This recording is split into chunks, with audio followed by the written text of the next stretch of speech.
என்னோட sermonோட தலைப்பு இன்றைக்கு சாம்பல். The title of my sermon today is Ashes. இப்போ நான் ஆரம்பிக்கிறதுக்கு முன்பு ஒரு கதையை நான் சொல்லி ஆரம்பிக்க போகிறேன். ஒரு few years back எனக்கு ஒரு சகோதரன் தெரியும். I know a friend of mine. திடீர்னு ஒரு ராத்திரி என்னை கால் பண்ணி பேசினார். When he called me, his voice was shaky, trembling. இப்போ என்கிட்ட சொன்னார், can we meet? I don't want to be alone. சந்திக்க முடியுமா? ராத்திரி, it was very late night. ஒண்டியா இருக்கிறது எனக்கு விருப்பம் கிடையாதுன்ட்டு கால் பண்ணார். சரி, let's meetன்னு சொல்லி நம்ம போனோம். We went to mamak shop. அப்போ நம்ம கடையில் இருந்து உட்காந்து நம்ம பேசிக்கிட்டு இருக்கும்போது he was sharing அவரோட சோதனையை அவர் என்கிட்ட பகிர்ந்து கொண்டார். அவர் என்ன சொல்லிக்கிட்டு இருந்தாருனாக்கா, எனக்கு என்ன செய்யணும்ன்ட்டு தெரியல. I don't know what to do. இந்த சகோதரன் ஒரு கிறிஸ்துவ சகோதரன் தான், என்னோட காலேஜோட நண்பன், மை காலேஜ் ஃப்ரெண்ட். இப்போ என்கிட்ட உட்காந்து என்கிட்ட பேசிக்கிட்டு இருக்கும்போது சரி, I don't know what to do. என் வீட்டில் என்னோட தாய் அழுந்துக்கிட்டே இருக்காங்க. She's crying all the time. என்னோட தகப்பன், he was retrenched. வேலையிலேருந்து நிப்பாட்டிட்டாங்க. He was retrenched from his work. என்னோட சொந்த சகோதரன், my brother, he got caught in legal issues. நிறைய லீகல் இஷ்யூஸில் அவரு he got caught. இப்போ என்கிட்ட உட்காந்துக்கிட்டு பேசிக்கிட்டு இருக்கும்போது அவரோட சோதனையை அவர் என்கிட்ட பகிர்ந்து கொண்டு இருக்கும்போது I didn't know what to say. என்ன சொல்லணுன்ட்டு எனக்கு தெரியல.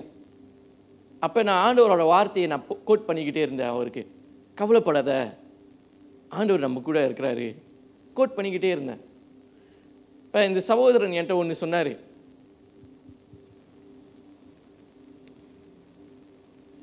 I don't need a sermon.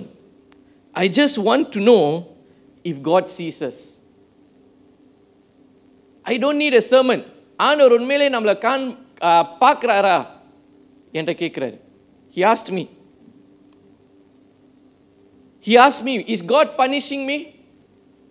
நான் என்னோட பாவங்களுக்கு ஆண்டவர் என்னை பனிஷ் பண்ணுறாரா, அல்லது என்னோட குடும்பத்தோட பாவத்துக்கு ஆண்டவர் எங்களை punish பண்ணுறாரா?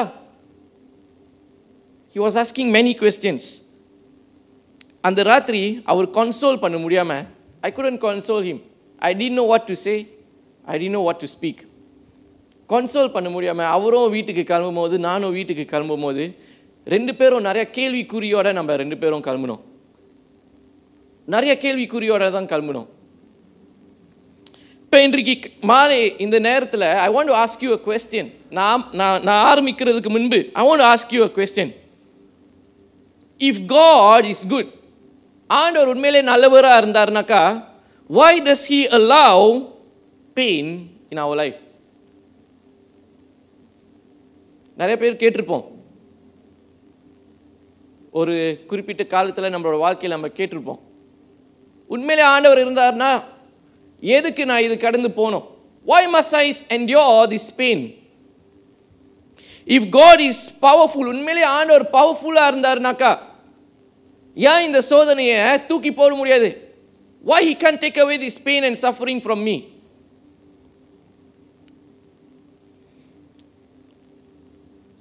And when I was preparing this sermon throughout this week, இந்த வாரத்தில் நான் இந்த sermon ஆயத்தம் பண்ணிக்கிட்டு இருக்கும்போது எனக்கு யோபு தெரிந்தார்.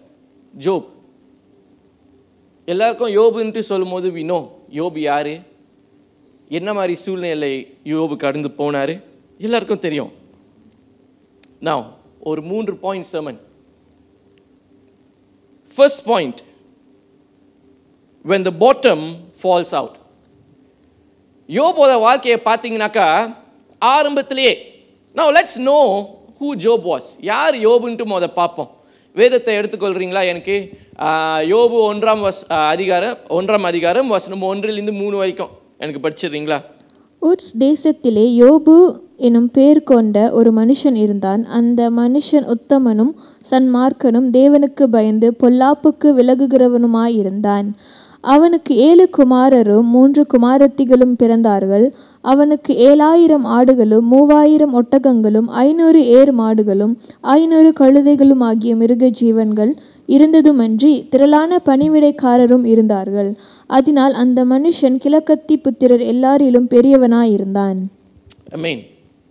இந்த 3 வசனத்துல நம்மளுக்கு யோபு யாருன்னு தெரிஞ்சிருச்சு. யோபுக்கு எத்தனை பிள்ளைங்க இருந்தாங்க? 7 sons and 3 daughters. 10 பிள்ளைங்க. யோபோட மனைவி 12 பேர். யோபுக்கு he had many servants under him. And மூன்றாவது வசனத்தில் நம்ம என்ன பார்க்கிறோம்னாக்கா, he possessed 7,000 sheep, 3,000 camels, 500 yoke of oxen and 500 female donkeys and very many servants. So this man, இந்த man யாருன்னு பார்த்தீங்கன்னாக்கா, மூன்றாவது அதிகாரத்துக்குள்ள கடைசியில் என்ன போட்டிருக்குதுன்னா, he was the greatest of all people of the east. He was the greatest. That was Job. Amen. பெரிய ஒரு மனிதனா இருந்தார், ரொம்ப பெரிய மனிதனா இருந்தார். சில சமயத்தில் நம்ம யோசிக்க முடியும், யோபோட வாழ்க்கை நம்மளுக்கு கிடைச்சிருந்துச்சுன்னா நல்லா சொகோசா நம்ம வாழ்ந்திருப்போம். Now I want you to read the first verse again. The first verse. யோபு 1:1 மறுபடியும் எனக்கு படிக்கிறீங்களா? ஊட்ஸ் தேசத்திலே யோபு எனும் பேர் கொண்ட ஒரு மனுஷன் இருந்தான். அந்த மனுஷன் உத்தமனும் சன்மார்க்கனும் தேவனுக்கு பயந்து பொல்லாப்புக்கு விலகுகிறவனுமாயிருந்தான். Amen. This is a very important verse. ரெண்டாவது வசனத்திலையும் மூன்றாவது வசனத்திலையும் என்னெல்லாம் யோபுக்கு இருந்ததோ நம்ம பார்க்கிறோம். ஆனா முதல் வசனத்துல நம்ம என்ன பார்க்கிறோம்னாக்கா, second part of verse 1, the man was blameless and upright, one who feared God and turned away from evil. Hallelujah. He was a faithful man. He turned away evil and he was fearful of God. இப்போ இந்த 3 வசனத்திலேயே யோபோட வாழ்க்கை எப்படிப்பட்ட ஒரு வாழ்க்கை என்று நம்ம பார்த்துறோம். We see how the life of Job is. He was a God-fearing man. He was blameless. He was upright. And he turned away from evil. எப்படி தெரியுமா? ஒரு கேள்வி நான் கேட்குறேன் உங்ககிட்ட. இன்றைக்கு நம்மளோட வாழ்க்கை பற்றி ஆண்டவர் ஒரு சாட்சி கொடுக்கணும்னாக்கா, if God were to give us a testimony of our life today, இப்ப 6:57க்கு ஒரு சாட்சி ஆண்டவர் கொடுக்குறாரு about your life, என்ன ஒரு சாட்சியா இருக்கும்? What kind of a testimony will God give? ஆனா யோபோட வாழ்க்கையில பார்த்தீங்கன்னாக்கா, இன்னொரு வசனத்தை படிப்போமா? 8வது வசனம். யோபோட வாழ்க்கை இப்ப ஆண்டவர் சாட்சி கொடுக்கிறார் யோபோட வாழ்க்கைக்கு. 8வது வசனத்துல, கர்த்தர் சாத்தானை நோக்கி, என் தாசனாகிய யோபின் மேல் கவனம் வைத்தாயோ? உத்தமனும் சன்மார்க்கனும் தேவனுக்கு பயந்து பொல்லாப்புக்கு விலகுகிறவனுமாகிய அவனைப் போல பூமியில் ஒருவனும் இல்லை என்றார். Amen. Blameless, மறுபடியும் இங்க ஆண்டவர் என்ன சொல்றாருனாக்கா, blameless, upright, he feared God, he turns away from evil. ஆனா மிக முக்கியமான காரியம் அங்க தமிழ் வேதத்துல கடைசியா போட்டிருக்கு, ஆங்கில வேதத்துல நடுவுல போட்டிருக்கு. What it says is, there is none like him on earth. There is none like him on earth. Hallelujah. எவ்வளவு பெரிய ஒரு சாட்சி தெரியுமா? இது யார் சொல்றாரு? என் பக்கத்து வீட்டுக்காரங்க சொல்ல, என்னோட நண்பர்கள் சொல்ல, யோபோட நண்பர்கள் சொல்ல, யோபோட மனைவி சொல்ல, யோபோட பிள்ளைங்க சொல்ல, யோபோட சர்வன்ட்ஸ் சொல்ல.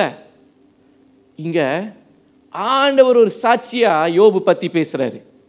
ஹல்லேலூயா, hallelujah. It's a big testimony. படிச்சு பார்ப்போமா? 7, 8, 9 என்ன நடக்குதுன்னு படிச்சு பார்ப்போம். கர்த்தர் சாத்தானை 6 இருந்து ஒரு நாள் தேவபுத்திரர் கர்த்தருடைய சந்நிதியில் வந்து நின்றபோது சாத்தானும் அவர்கள் நடுவிலே வந்து நின்றான். கர்த்தர் சாத்தானை பார்த்து, நீ எங்கே இருந்து வருகிறாய் என்றார். சாத்தான் கர்த்தருக்கு பிரதியுத்தரமாக, பூமி எங்கும் உலாவி அதில் சுற்றி திரிந்து வருகிறேன் என்றான். கர்த்தர் சாத்தானை நோக்கி, என் தாசனாகிய யோபின் மேல் கவனம் வைத்தாயோ? உத்தமனும் சன்மார்க்கனும் தேவனுக்கு பயந்து பொல்லாப்புக்கு விலகுகிறவனுமாகிய அவனைப் போல பூமியில் ஒருவனும் இல்லை என்றார். அதற்கு சாத்தான் கர்த்தருக்கு பிரதியுத்தரமாக, யோபு விருதாவாகவா தேவனுக்கு பயந்து நடக்கிறான்? Amen. இந்த கதை நம்மளுக்கு எல்லாரும் தெரியும். Right? All of us know this story.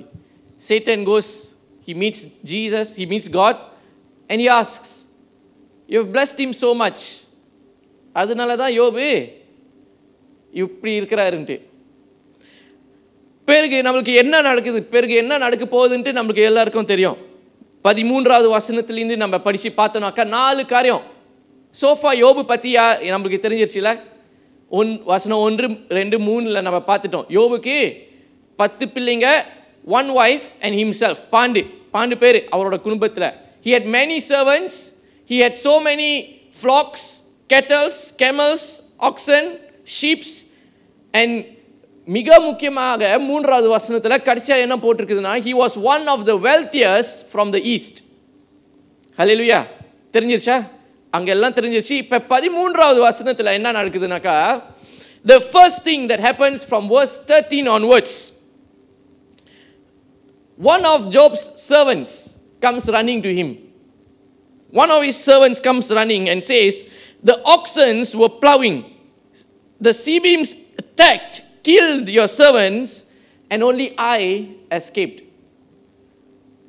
இங்க 3வது வசனத்தில் 500 oxes போட்டிருக்கு. எல்லாத்தையும் கொன்று போட்டு, your servants are dead, எல்லாமே கொன்று போட்டு, நான் ஒண்டியா தான், I'm alone who have escaped and came to you.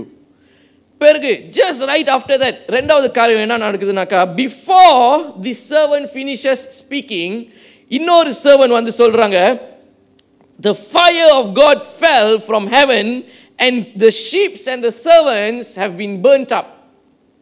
ரெண்டாவது சோதனை. மூன்றாவது சோதனை, the Chaldeans raiders came and took the camel and put your servants to sword. மூன்றாவது சோதனை. கடைசி 4வது வந்த சோதனை, his children were feasting. His children were feasting in their brother's house. சாப்பிட்டுக்கிட்டே இருக்கும்போது நீங்கள் வசனத்தில் நீங்கள் படித்து பார்க்கலாம், winds from 4 corners came and hit the house, and the house broke,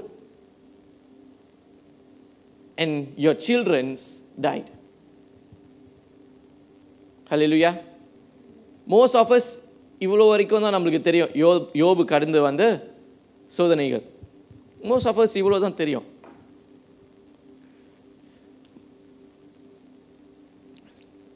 இதெல்லாம் நடந்து முடிந்ததுக்கு அப்புறம் யோபு என்ன செய்கிறாருனாக்கா, 20வது வசனத்தில் எனக்கு படிக்கிறீங்களா?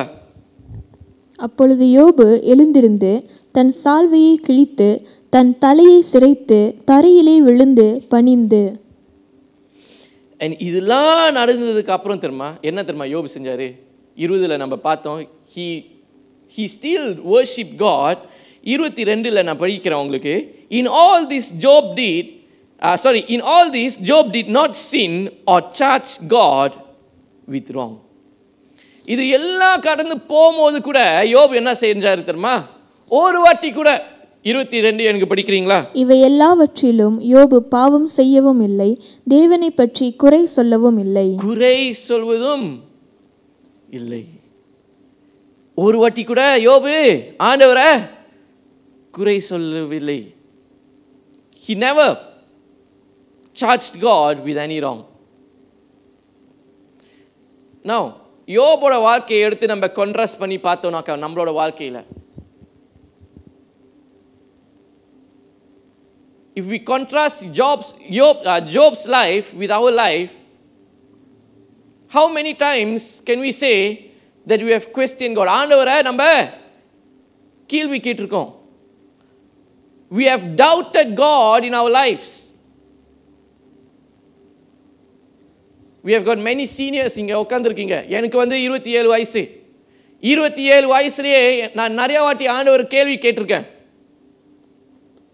உங்களோட வயசில், உங்களோட இன் யோர் லைஃப், உங்களோட ஆயுளில் எத்தனை வாட்டி ஆண்டவர் கேள்விக்குறி கேட்டிருக்கீங்க? How many times have you questioned things? ஆனால் the beauty of Job over here, பாருங்க, it's not easy. It's never easy. நம்ம நிறைய சாவு பார்க்குறோம், especially during the COVID times. நிறைய சாவு பார்த்தோம். குடும்பத்தில் ஒரு ஆளாக நம்ம இறந்து போனாங்க. We saw many people who went through sorrow times. Just for one people who dies in a family, அநேக நேரத்தில் சோதனை, sorrowful, pitiful death, and the family goes through suffering. எதனால? ஒரு ஆள்னால. ஆனால் இங்கே யோபு பார்த்தீங்கன்னாக்கா, he was at that time he was known to be the wealthiest person in the east. He had everything on a silver platter. எல்லாமே இருந்தது யோபுக்கு. ஒரு குறை கூட இல்லை யோபோட வாழ்க்கையில். 8வது வசனம் நம்ம பார்த்தோம், 1:8. ஆண்டவரே ஒரு சாட்சி கொடுத்தாரு. He was blameless, he was upright, he was God fearing. எல்லாம் நல்லா போயிட்டு இருக்கும்போது நிறைய நேரத்தில் ஆண்டவரை நம்ம தொழுது கொள்ள, ஆண்டவரை ஆராதிக்க, ஆண்டவரோட வசனத்தை தியானிக்க, சபையில் வந்து ஞாயிற்றுக்கிழமையில் உட்காந்து ஆண்டவரோட சத்தியத்தை கேட்க, எல்லாமே நல்லா போயிட்டு இருக்கும்போது இட் will be easy வந்து சபையில் அமர்ந்து கொண்டு இருக்கிறதுக்கு. But when everything turns upside down, யோபோட வாழ்க்கையில் பார்த்தீங்கன்னாக்கா இந்த 4 these 4 things that happened in Job's life. He lost all his servants. He lost all his children. He lost all his oxes, his sheep, his cattle, his camels, his donkeys. எல்லாமே எழுந்து 1:22 நம்ம பார்க்கிறோம், he still did not sin or charge God with wrong. You know how beautiful it is? You know how beautiful it is? It's never easy. Now, வேதத்தில் நீங்கள் you don't have to read, ஆனால் வேதத்தில் நீங்கள் பார்த்தீங்கன்னாக்கா ஆதியாகமம் 39 49 வரை நம்ம ஒரு சகோதரன் பற்றி நம்ம பார்க்குறோம். யோசேப்பு பற்றி பார்க்குறோம். Joseph was falsely accused. Joseph was imprisoned. அவர் செய்யாத காரியத்துக்கு யோசேப்பு வந்து he was imprisoned. Yet யோசேப் என்ன தெரியுமா, you know what Joseph did? He remained fearful of God. யோவான் 9:3 படிக்கிறீங்களா? எனக்கு ஜான் ஒரு புக் மார்க் வைத்துக்கொள்ளுங்க. யோபுல யோவான் 9ஆம் அதிகாரம் 3ஆம் வசனம் எனக்கு படிச்சிடுறீங்களா? இயேசு பிரதியுத்தரமாக, அது இவன் செய்த பாவமும் அல்ல, இவனை பெற்றவர்கள் செய்த பாவமும் அல்ல, தேவனுடைய கிரியைகள் இவனிடத்தில் வெளிப்படும் பொருட்டு இப்படி பிறந்தான். இங்க என்ன பார்க்கிறோம்னாக்கா, we see a blind man. 1வது வசனம் படிக்கிறீங்களா? எனக்கு 1 and 2. அவர் அப்புறம் போகையில் பிறவி குருடனாகிய ஒரு மனுஷனை கண்டார். அப்பொழுது அவருடைய சீஷர்கள் அவரை நோக்கி, ரபி, இவன் குருடனாய் பிறந்தது யார் செய்த பாவம்? இவன் செய்த பாவமோ இவனை பெற்றவர்கள் செய்த பாவமோ என்று கேட்டார்கள். Alright, this is a very key verse. கவனித்துக் கொண்டீங்கன்னாக்கா, நான் ஆங்கிலத்தில் படிக்கிறேன். Verse 1, and he passed by, he saw a man blind from birth. பிறந்ததே அவருக்கு கண் பார்வை இல்லாமல் பிறந்தாரு. He was blind from birth. அப்போ what is important here? What is important over here na? கவனித்துக் கொள்ளுங்கள். The olden times என்ன நடக்கும்னாக்கா, எப்பெல்லாம் ஒரு சோதனை ஒரு ஆளுக்கு ஒரு சோதனை வரும்போது, whenever there's a suffering that comes to a person, it's referred to a sin that person has committed. ஒரு சோதனை வருதுன்னா அநேக நேரத்தில் என்ன தெரியுமா சொல்லுவாங்க, நீ கண்டிப்பா பாவம் செஞ்சிருக்க, அது உன் பெற்றோர்கள் கண்டிப்பா பாவம் செஞ்சிருப்பாங்க, அதனாலதான் பாவம், அதனாலதான் கான்சிக்வன்சஸ் இப்ப தெரியுது. அப்ப இங்க பாருங்க, verse 1, this man was blind from his birth. இரண்டாவது அதிகாரத்துல சீஷர்கள் ஆண்டவர்கிட்ட என்ன கேட்கிறாங்க? சீஷர்கள், the disciples asked, Rabbi, who sinned, this man or his parents, that he was born blind? இப்ப மறுபடியும் யோபுக்கு வருவோம். யோபுக்கு இப்ப இந்த 4 காரியம் நடந்தது. These 4 things that happened. Now sometimes suffering is not about sin, but about showing the glory of God. If there's suffering in our life, நிறைய நேரத்தில் அது பாவத்தினால கிடையாது. But God is allowing us to go through suffering to show the glory of God in our lives. Hallelujah. Hallelujah. நான் எதிர்பார்த்தேன் இது நான் சொல்லும் போது நிறைய பேர் கை தூக்கி ஹல்லேலூயா சொல்வீங்கன்ட்டு. ஏன் தெரியுமா? நான் சும்மா சொல்ல கிடையாது. உங்களை பார்க்குறதுக்கு என்னமோ சோதனைக்குள்ளார நீங்கள் கடந்தே போகாத மாதிரி நீங்கள் அமர்ந்திருக்கிறீங்க. என்னமோ நான் தான் சோதனை மேலே சோதனை கடந்து போகிற மாதிரி. Right? It's okay, I understand. நீங்கள் பாருங்கள், it's God's grace that is on our lifes. Hallelujah. ரெண்டாவது பாயிண்ட் கவனிப்போம். The second point for today, Job's friends. When people misunderstand. அப்ப ரெண்டாவது வசனத்துல நம்ம படிச்சு பார்த்தோம்னாக்கா, ரெண்டாவது வசனத்துல என்ன நடக்குதுனாக்கா, ரெண்டாவது அதிகாரத்துல what happens in chapter 2, chapter 1ல என்ன பார்த்தோம்? ஆரம்பத்துல 8வது வசனத்திலிருந்து நம்ம என்ன பார்த்தோம்னாக்கா, சாரி 7வது வசனத்துல நம்ம என்ன பார்த்தோம்னாக்கா, சேட்டன் 1:7, ரைட்? சாத்தான் ஆண்டவர் இடத்துல போயிட்டு கேட்கிறாரு. மறுபடியும் இதெல்லாம் செஞ்சு முடிந்ததுக்கு அப்புறம் 4 காரியம் செஞ்சாரு. First he killed his oxes, he killed his children, he killed the sheep, he killed all the camels that Job had, he took everything. ஆனா இது கூட பத்தாம, சாத்தானுக்கு இது கூட பத்தாம ரெண்டாவது அதிகாரத்துல மறுபடியும் ஆண்டவருக்கு போயிட்டு கேட்கிறாரு. எனக்கு படிக்கிறீங்களா? 2:2. கர்த்தர் சாத்தானை பார்த்து, நீ எங்கே இருந்து வருகிறாய் என்றார். சாத்தான் கர்த்தருக்கு பிரதியுத்தரமாக, பூமி எங்கும் உலாவி அதில் சுற்றி திரிந்து வருகிறேன் என்றான். 4 வரைக்கும் படிக்கிறீங்களா? அப்பொழுது கர்த்தர் சாத்தானை நோக்கி, நீ என் தாசனாகி யோபின் மேல் கவனம் வைத்தாயோ? உத்தமனும் சன்மார்க்கனும் தேவனுக்கு பயந்து பொல்லாப்புக்கு விலகுகிறவனுமான மனுஷனாகிய அவனைப் போல பூமியில் ஒருவனும் இல்லை. முகாந்தரம் இல்லாமல் அவனை நிர்மூலமாக்கும்படி நீ என்னை ஏவின போதிலும் அவன் இன்னும் தன் உத்தமத்திலே உறுதியாய் நிற்கிறான் என்றார். சாத்தான் கர்த்தருக்கு பிரதியுத்தரமாக, தோளுக்கு பதிலாக தோலையும் தன் ஜீவனுக்கு பதிலாக தனக்கு உண்டான எல்லாவற்றையும் மனுஷன் கொடுத்து விடுவான். ஹல்லேலூயா. 4 காரியம் சாத்தான் செஞ்சிட்டான் யோபு வாழ்க்கையில். 4 things.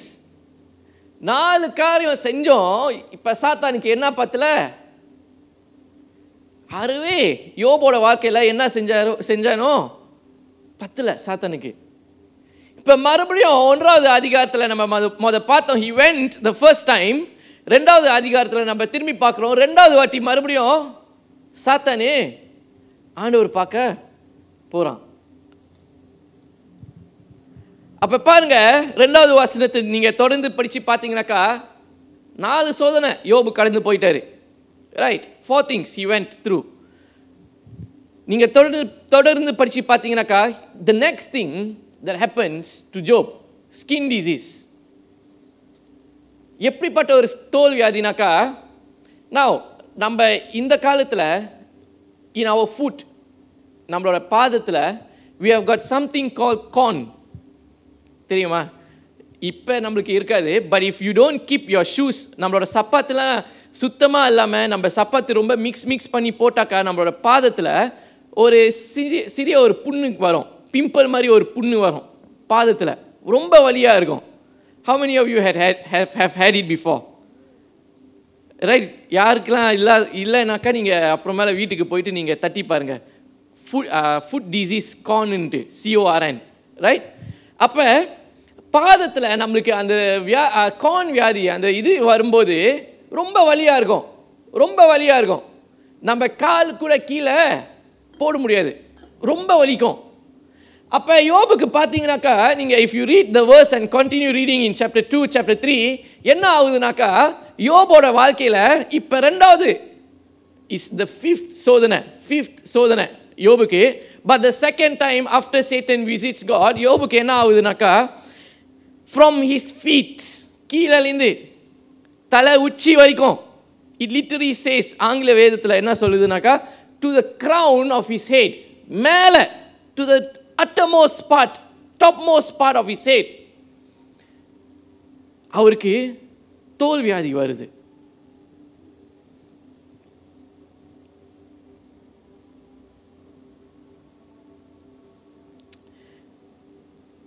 தோல் வியாதி வந்து you see in those days when you get skin diseases you automatically discarded from society. வெளியே போகிறதுலேருந்து அவங்கள நிறுத்திடுவாங்க. You cannot go out.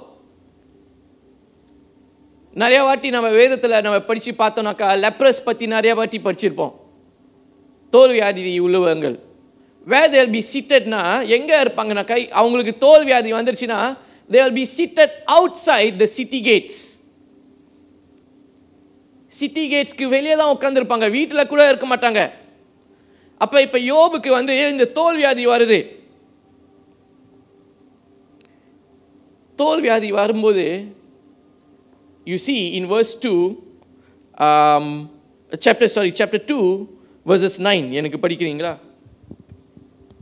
அப்பொழுது அவன் மனைவி அவனை பார்த்து, நீர் இன்னும் உம்முடைய உத்தமத்தில் உறுதியாய் நிற்கிறீரோ, தேவனை தூஷித்து ஜீவனை விடும் என்றாள்.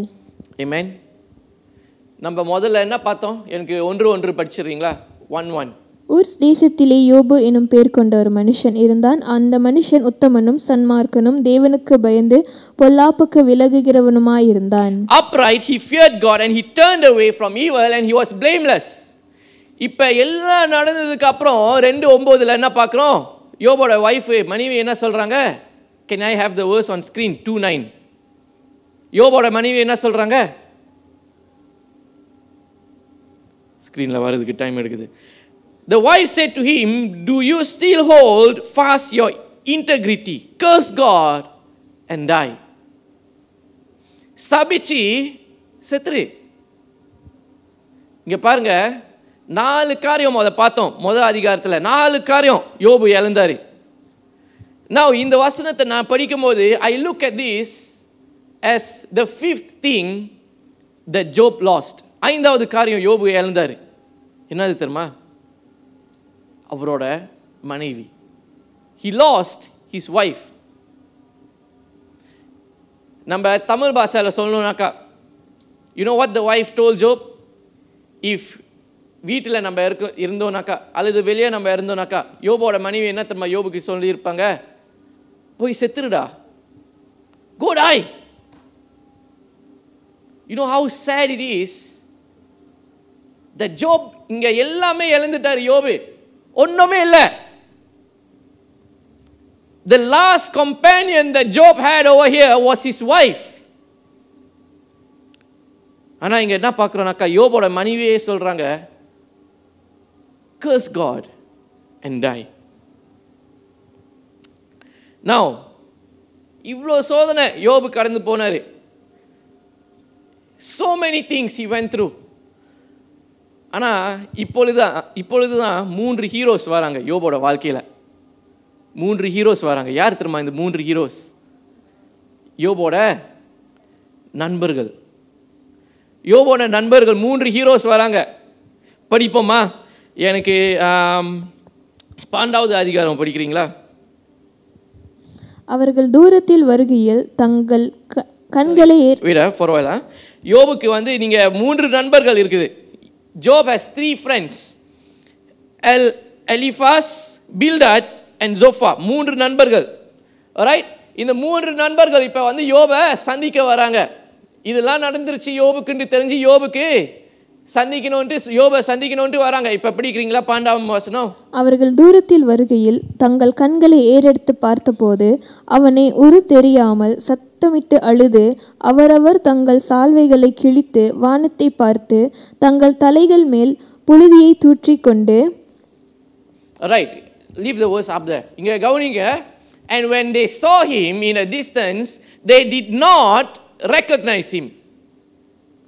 The key word over here, they did not recognize him. நண்பர்கள்னா யாரு? நண்பர்கள்னா யாரு? Friends. Friendsனா most of our friends will know us personally. நம்ம எப்படி இருக்கோம், நம்ம எப்படி நண்பர்கள் கூட பழகுறோம், நம்ம எப்படி என்ன சாப்பாடு பிடிச்சிருக்கு, நம்ம முடியை எப்படி சீவுவோம், மூஞ்சியில் பவுடர் போடுவோமா போட மாட்டோமா, எல்லாமே நண்பர்களுக்கு தெரிஞ்சிருக்கும். ஆனால் இங்கே பாருங்க 12வது வசனத்தில் என்ன போட்டிருக்குதுன்னா, they did not recognize him. Very important. ஏன் தெரியுமா? Which simply means Job's figure changed. We can only imagine. வேதத்தில் போடல என்ன யோபு எப்படி இருந்தாரு, how he was looking like, வேதத்தில் போடல. But we can only imagine. நான் இமேஜின் பண்ணி பார்க்கும்போது நான் எப்படி தெரியுமா இமேஜின் பண்ணுவேன்? Now if you meet me outside, சபைக்கு வெளியே என்னை சந்திச்சிங்கனாக்கா அநேக நேரத்தில் ஒரு 3/4 ஷார்ட்ஸோட சட்டையோட இருப்பேன். But you will still recognize me. Coat suit இல்லாமல் டை இல்லாமல் you will still be able to recognize me. திடீர்னு ஒரு நாளைக்கு வந்து ஷார்ட்ஸ் ஃபுட்பால் பேண்ட்ஸோட ஒரு சிங்லரோட வந்து நின்றனாக்கா அப்பயும் ரெக்கக்னைஸ் பண்ணுவீங்க. எப்போ திரும்ப ரெக்கக்னைஸ் பண்ண மாட்டீங்க? Now for a certain time I've been growing up my facial hair. திடீர்னு நான் ஃபேஷியல் ஹேர் வெட்டிடுறேன். ஏறக்குறைய உங்களுக்கு பார்க்கும்போது தெரியும் இவனை எங்கேயோ பார்த்த மாதிரியே இருக்க. பட் யூ வில் ரெக்கக்னைஸ் 50-50, பார்த்த மாதிரி பார்க்காத மாதிரி. பட் நான் அப்போ ஷேவ் பண்ணி முடியை நான் வெட்டிட்டு வந்து மின்னுக்கு நின்றனாக்கா with a singlet and with a shorts, கண்டிப்பாக யார் இதுன்ட்டு யோசிப்பீங்க. அப்போ பாருங்க, Job was so disfigured that his friends were unable to recognize him. நல்ல ஒரு மனிதன் தான், ஆண்டவருக்கு பயந்த ஒரு மனிதன் தான். ஆண்டவரே 1வது அதிகாரத்தில் 8வது வசனத்தில் ஆண்டவரே ஒரு சாட்சி சொன்னார் யோபு பற்றி. He is blameless, upright, feared God. But here சோதனை மேல் சோதனை யோபுக்கு வருது. இப்போ 12வது வசனத்தில் நம்ம பார்த்தோம், they saw him, they could not recognize him. அதனால செகண்ட் பார்ட் நான் வாசிச்சிடுறேன் இங்கிலீஷில். They raised their voices and wept, and they tore their robes, sprinkled dust on their heads towards heaven. 13 படிக்கிறேன். And they sat with him on the ground 7 days, 7 nights, and no one spoke a word to him, for they saw that his suffering was very great. வந்து அவன் துக்கம் மகா கொடிய துக்கம் என்று கண்டு ஒருவனும் அவனோடு ஒரு வார்த்தையையும் பேசாமல் இரவு பகல் 7 நாள் அவனோடு கூட தரையிலே உட்கார்ந்திருந்தார்கள். Now 3 நண்பர்கள் வந்துட்டாங்க. இதுக்கப்புறம் நம்ம என்ன யோசிப்போம்? யோபோட பாரம், the suffering that Job has been going through, the burden that he's been going through, நம்ம என்ன யோசிப்போம்? நண்பர்கள் வந்துட்டாங்கடா, கொஞ்சம் லைட்டாக இருக்கும்ட்டு நம்ம யோசிப்போம். ஆரம்பத்தில் அப்படிதான் இருந்தது. 13வது வசனத்தில் நம்ம என்ன பார்க்குறோம்னாக்கா, they sat with him with ashes on their heads, they tore their robes, and they remained 7 நாளுக்கு யோபு கிட்ட பேசாம அப்படியே அமர்ந்து இருந்தாங்களாம். ஆரம்பத்தில் they were good comforters. ஆனால் பிறகு நம்ம என்ன தெரியுமா பார்க்குறோம்? மூன்றாவது அதிகாரத்தில் வந்து யோபு வந்து he laments his birth. பிறகு நாலாவது அதிகாரத்தில் நம்ம என்ன பார்க்குறோம்னாக்கா எலிஃபாஸ் பற்றி நம்ம படிக்கிறோம். யோபு 4:7-8 படிக்கிறீங்களா? குற்றம் இல்லாமல் அழிந்தவன் உண்டோ? சன்மார்க்கர் அதம் பண்ணப்பட்டது எப்போ? இதை நினைத்து பாரும். நான் கண்டிருக்கிறபடி அநியாயத்தை ஒழுது தீவினியை விதைத்தவர்கள் அதையே அறுக்கிறார்கள். ஹல்லேலூயா, ஹல்லேலூயா. யார் இது? யோபோட நண்பர், the first friend of Job. இங்க என்ன சொல்றாருனாக்கா, ஆங்கிலத்தில் நான் படிக்கிறேன். Remember who that was innocent was ever punished. யார் தான் பாவம் செய்யாம பனிஷ்மெண்ட் வாங்கியிருக்காங்க? தப்பு செய்யாம யார் தான் பனிஷ்மெண்ட் வாங்கியிருக்காங்க? அப்ப இங்க யோபோட நண்பர் என்ன தெரியுமா சொல்லுவாரு? டேய், நீ கண்டிப்பா ஏதோ செஞ்சிருப்படா, டேய் நீ கண்டிப்பா ஒரு பாவம் செஞ்சிருப்படா. You must have sinned against God. அதனால தான் இந்த சோதனை உனக்கு வருது. இரண்டாவது நண்பரை கவனிப்போமா? 8வது அதிகாரம் 4வது வசனம். உம்முடைய பிள்ளைகள் அவருக்கு விரோதமாய் பாவம் செய்திருந்தாலும் அவர்களுடைய பாதகத்தின் ஆக்கினைக்கு அவர்களை அவர் ஒப்பு கொடுத்திருந்தாலும்.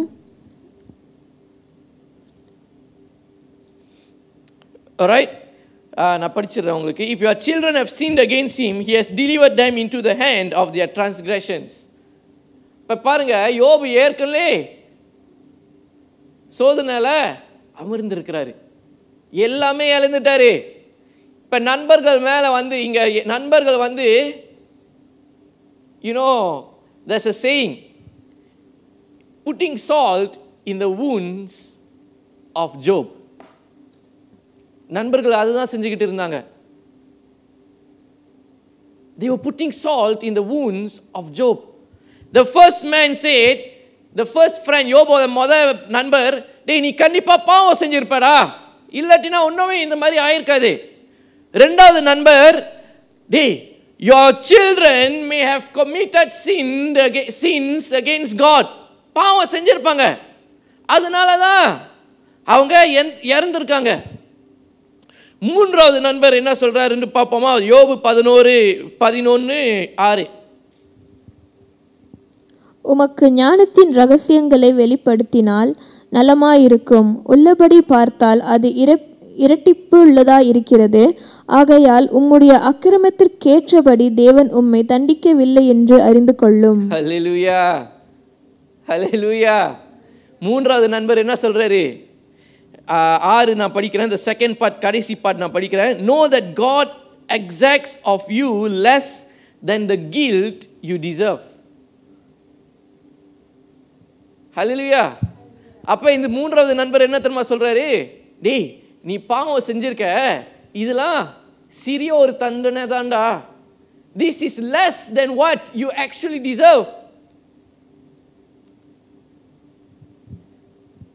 இங்க பாருங்க, எல்லாமே எழுந்து யோபு he thought he could get comfort from somewhere. மனைவி கிட்ட இருந்து கிடைக்கல. 2:9 பார்த்தோம், curse God and die. செத்துறேன்னு சொல்லிட்டாங்க மனைவி. நண்பர்கள், டேய் நீ தான் பாவம் செஞ்சிருக்கடா, டேய் உன் பிள்ளைங்க தான்டா பாவம் செஞ்சிருக்காங்கடா, டேய் ஆண்டவர் கொடுக்கிற தண்டனை சிறியது, very small. It's very small, the punishment that God has given you.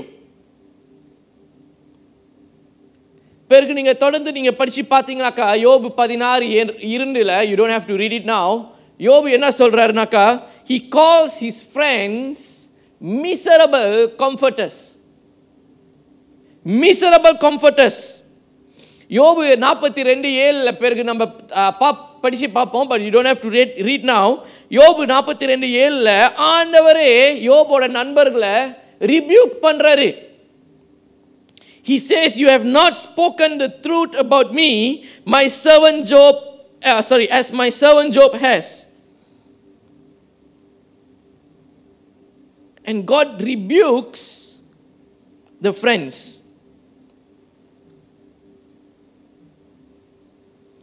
Now, I went to a funeral. என்னோட நண்பரோட ஃபியூனரலுக்கு நண்பரோட தாயோட ஃபியூனரலுக்கு போயிருந்தேன் sometime back. And they were a Christian family. இப்போ நிறைய பேர் அவங்களோட சபையிலேருந்து நிறைய பேர் வந்து கன்சோல் பண்ணும்போது நிறைய பேர் 2-3 வார்த்தைகள் சொன்னாங்க குடும்பத்துக்கு. I was listening.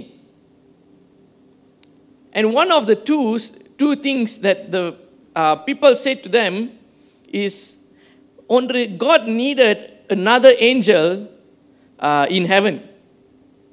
முதல் காரியம், என்னோட நண்பரோட தாய் இறந்துருக்காங்க. முதல் காரியம் வந்து தகப்பன்கிட்டையும் பிள்ளைங்களுக்கிட்டையும் என்ன தெரியுமா சொல்கிறாங்க? ஆண்டவருக்கு பரலோகத்தில் ஒரு தூதன் வேணும்ட்டு உங்களோட தாயை எடுத்து போயிட்டாங்க. ரெண்டாவது காரியம், maybe God is teaching you something. Maybe God is teaching you something. பாருங்க, அநேக நேரத்தில் நம்ம அறியாமல் இந்த மாதிரி நம்ம பேசியிருப்போம். We think that we are comforting others around us. But we don't know, நம்மளோட பேச்சு வார்த்தைகளில் we are hurting people around us. மூன்றாவது காரியம், third point, எனக்கு நேரம் ரொம்ப ஓடி போயிட்டு I will try to move as fast as I can. மூன்றாவது காரியம், when God is silent. This is my key verse. யோபு 13:15 எனக்கு படிச்சிருங்களா? யோபு 13:15. அவர் என்னை கொன்று போட்டாலும் அவர் மேல் நம்பிக்கையாயிருப்பேன், ஆனாலும் என் வழிகளை அவருக்கு முன்பாக ரூபகாரம் பண்ணுவேன். Can you read the first part once again? அவர் என்னை கொன்று போட்டாலும் அவர் மேல் நம்பிக்கையாயிருப்பேன். Though he slays me, I will hope in him. Hallelujah. You know how sad it is. யோபோட சோதனை நீங்கள் யோசிச்சு பார்த்தீங்கன்னாக்கா எவ்வளோ பரிதாபமான ஒரு சோதனை தெரியுமா யோபு கடந்து போனார். ஐ கேன் டெல், ஒரு சாட்சியா எனக்கு நான் சொல்ல முடியும், இந்த சோதனைகள் நான் கடந்து போனேனாக்கா, I lost my children, if I lost all the wealth that I had. ஏன்னா நீங்கள் வேதத்தில் நீங்கள் 1:3 நீங்கள் படித்து பார்த்தீங்கன்னாக்கா, யோபு 1:3, he was the richest in east. எல்லாமே இழந்துட்டாரு. எல்லாமே நான் இழந்து போய் என்னோட நண்பர்கள் என்னோட மனைவி என்கிட்ட வந்து இப்படி பேசியிருந்தாங்கனாக்கா நான் என்ன தெரியுமா செஞ்சிருப்பேன்? I would have probably died. I would have probably backslidden. ஆனால் யோபு இங்கே என்ன தெரியுமா சொல்றாரு? 13:15 the first part, though he slay me, I will hope in him. Though he slays me, I will hope in him. You must understand the weight of this movement. யோபு இது சொல்லும் போது எல்லாமே இழந்துட்டாரு, ஒன்றுமே இல்லை. ஆனால் இருந்தாலும் யோபோட நம்பிக்கை ஆண்டவர் மேலே தான் இருந்தது. ஹல்லேலூயா. யோபோட நம்பிக்கை ஆண்டவர் மேலே தான் இருந்தது. Now, ஆதியாகமம் 22ஆம் அதிகாரத்தில் இப்போ நீங்கள் படிக்க வேண்டாம். ஆதியாகமம் 22 நம்ம என்ன பார்க்குறோம்னாக்கா ஆபிரகாம் பற்றி பார்க்குறோம். We see about Abraham and Isaac, right? ஆண்டவர் ஆபிரகாம் கிட்ட சொல்லிட்டாரு, நீ யாரை பலியிடணும் சொல்லுங்களேன். ஐசாக்க, அவர் சொந்த குமாரனை பலியிடணுண்டு.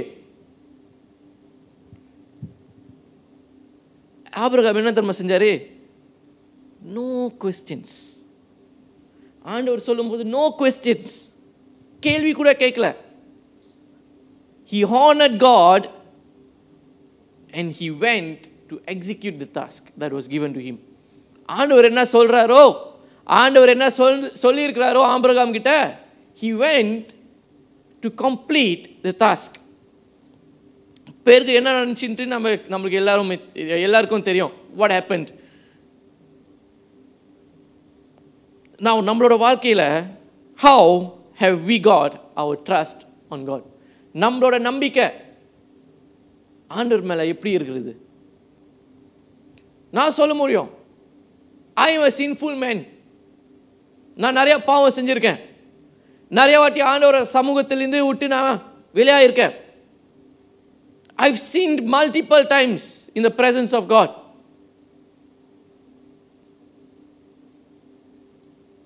எஸ், நம்ம ஒரு கிறிஸ்துவனா இருக்கோன்ட்டு ஞாயிற்றுக்கிழமை நம்மளோட நண்பர்கள் கிட்டலாம் சொல்ல, ஞாயிற்றுக்கிழமை வந்தாக்கா நான் வெளியே ஆக முடியாது, என்னோட குடும்பத்தை கூட்டிட்டு நான் சபைக்கு போகணுன்ட்டு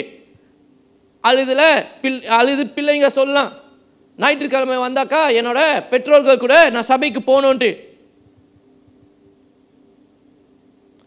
பட் உண்மையிலே, even if you are sitting in church, how is our faith in Christ? உடைந்து போய் உட்கார்ந்துருக்கிறீங்களா? Are you broken and you are seated in the presence of God? This evening ஆண்டவர் சொல்றாரு, keep your faith on me. விசுவாசம் என் மேல வைத்துக்கொள். Keep your faith on me. Hallelujah. அப்படி எழுந்து நிற்போமா?